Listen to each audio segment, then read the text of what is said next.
सभी साथियों को जय भीम। साथियों, आज आप लोगों के सामने मैं आया हूं सरकार की सोशल मीडिया पर सेंसरशिप को लेकर, और आपको बता दूं कि मेरी जो प्रमुख फेसबुक आईडी है उस पर सरकार ने बैन लगा दिया है, उसे बंद कर दिया है। उस फेसबुक प्रोफाइल में मेरे लगभग 42,000 फॉलोअर्स थे तथा उस फेसबुक प्रोफाइल के माध्यम से मैं हरियाणा में होने वाले अनुसूचित जाति समाज के लोगों के ऊपर जो अत्याचार हो रहे थे, उत्पीड़न हो रहे थे, जो भेदभाव की घटनाएं हो रही थी, उन मामलों को प्रमुखता से उठाने का काम कर रहा था। और जब हम समाज में अत्याचार भेदभाव के मुद्दों को उठाते हैं तो निश्चित तौर पर हमें सरकार के खिलाफ भी बोलना पड़ता है, हमें पुलिस के खिलाफ भी बोलना पड़ता है। अब हालिया जो सरकार ने मेरी आज सुबह फेसबुक आईडी बंद की है, उसका तात्कालिक कारण भाटला सामाजिक बहिष्कार प्रकरण है। भाटला सामाजिक बहिष्कार प्रकरण में हाल में ही सुप्रीम कोर्ट ने एक जांच कमेटी गठित की थी हरियाणा से बाहर के पुलिस अधिकारियों की। तो पिछले महीने वो सुप्रीम कोर्ट की जो गठित टीम थी, उन्होंने हांसी के जो रेस्ट हाउस है वहां पर आकर अपना डेरा जमाया था तथा वहीं पर जो भाटला सामाजिक बहिष्कार प्रकरण से जुड़े दोनों पक्षों के गवाहों हैं उनके बयान दर्ज किए थे। तो इस जांच टीम ने जो जांच की थी उसके बाद गांव में जो हालात थे वो थोड़े से तनावपूर्ण हो गए थे, हालात थोड़े से खराब हो गए थे, जिसके चलते गांव में हमारे एससी समाज के कुछ लोगों ने गांव से पलायन भी किया था। और उससे पहले मैं बताऊं, जिस दिन जांच टीम की जांच का आखिरी दिन था, उस दिन शाम को मैं रेस्ट हाउस गया था टीम को कुछ दस्तावेज सौंपने, और वहां पर जो भाटला सामाजिक बहिष्कार के कुछ आरोपी थे उन लोगों ने मुझे वहां पर थ्रेट करने का काम किया था। मीडिया कर्मियों के सामने ये कहने का काम किया था कि इस वकील ने और मीडिया वालों ने हमारे गांव का माहौल खराब किया हुआ है और इसको हम जिंदा जलाएंगे। तो इस बारे में मौके पर जो भाटला समाज के पीड़ित थे उन्होंने पुलिस में शिकायत भी दी थी, लेकिन पुलिस ने उसमें कोई एक्शन नहीं लिया। इसके बाद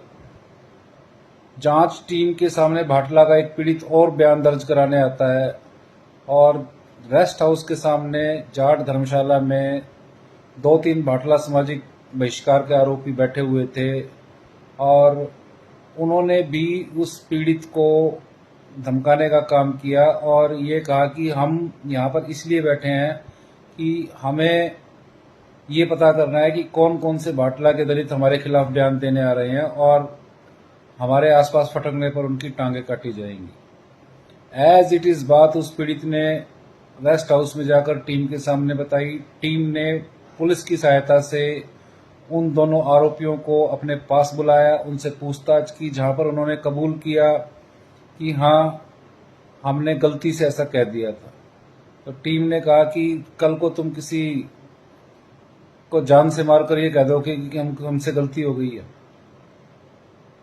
तो टीम ने उसी टाइम थाना शहर हांसी के एसएचओ को बुलाकर उन दोनों आरोपियों को उनके सुपुर्द किया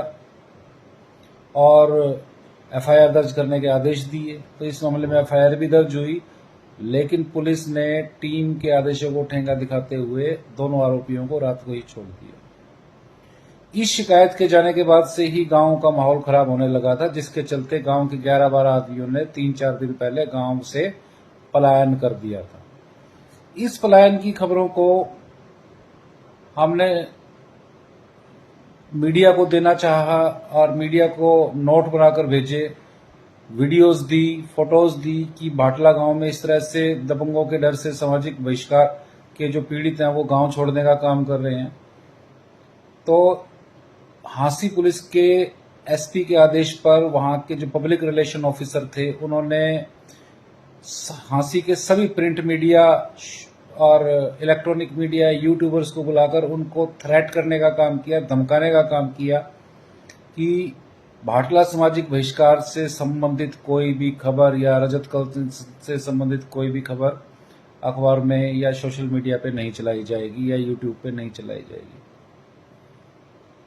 तो अब हमारे पास कोई और विकल्प बाकी नहीं था जब मीडिया ने पैर खींच लिए। हालांकि हमारी कुछ खबरें हांसी हिसार से बाहर के जो अखबार थे उन्होंने छापी थी और उन खबरों को, अखबारों की कटिंग्स को हम सोशल मीडिया पर प्रमुखता से जगह दे रहे थे, उनको छाप रहे थे, पब्लिश कर रहे थे, पोस्ट कर रहे थे। तो पिछले 4-5 दिन से मेरी जो प्रमुख फेसबुक आईडी थी उस पर मैंने भाटला से संबंधित जो खबरें हैं, अखबारों की कटिंग है, वो पोस्ट करने का काम कर रहे थे। तो सरकार को इस बात से बड़ी परेशानी थी कि हमारी तमाम रिस्ट्रिक्शन के बावजूद भी भाटला की खबरें भाटला और हांसी से बाहर कैसे निकल रही हैं, लोगों तक कैसे पहुंच रही हैं। तो आज सुबह उठकर, जैसे ही मैं सुबह उठकर एक पोस्ट करता हूं और मैंने पोस्ट की तो मैंने देखा 1 घंटे बाद भी उस पर कोई रिएक्शन नहीं आया है। तो मैं नोटिफिकेशन में गया तो नोटिफिकेशन में मैंने देखा कि मेरी जो नोटिफिकेशंस हैं उन नोटिफिकेशंस में लिखा हुआ था कि आपकी कुछ चुनिंदा पोस्टों को फेसबुक ने बैन किया है, रिस्ट्रिक्ट कर दिया है। उसके पीछे कारण ये दिया गया है कि हरियाणा सरकार के लीगल इन्फोर्समेंट डिपार्टमेंट ने फेसबुक को रिक्वेस्ट भेजी थी कि इन पोस्टों को रोका जाए। तो देखिए, हमारी पोस्टों को रोकने के लिए हरियाणा सरकार का जो लीगल डिपार्टमेंट है वो फेसबुक को चिट्ठी भेज रहा है, ऑनलाइन मेल भेज रहा है कि इसकी पोस्टों को रोक दीजिए, क्योंकि कारण ये दिया जा रहा था कि ये हमारी सरकार की पॉलिसीज के खिलाफ है और मानवाधिकार के खिलाफ है। एक मानवाधिकार की रक्षा करने वाले दलित अधिकार कार्यकर्ताओं की पोस्ट को मानवाधिकार के खिलाफ बताया जा रहा था।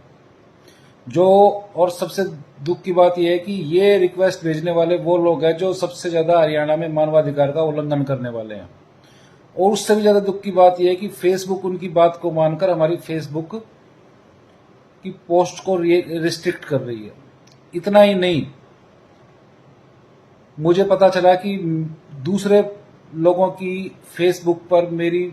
फेसबुक आईडी दिखना बंद हो गया है। जब उन्होंने मेरी फेसबुक खोलने की कोशिश की तो पेज नॉट फाउंड दिखाया जाने लगा और अभी तक ऐसा ही है। अच्छी बात यह है कि मेरी एक अल्टरनेटिव फेसबुक अकाउंट और है जिस पर मेरा फोटो लगा है,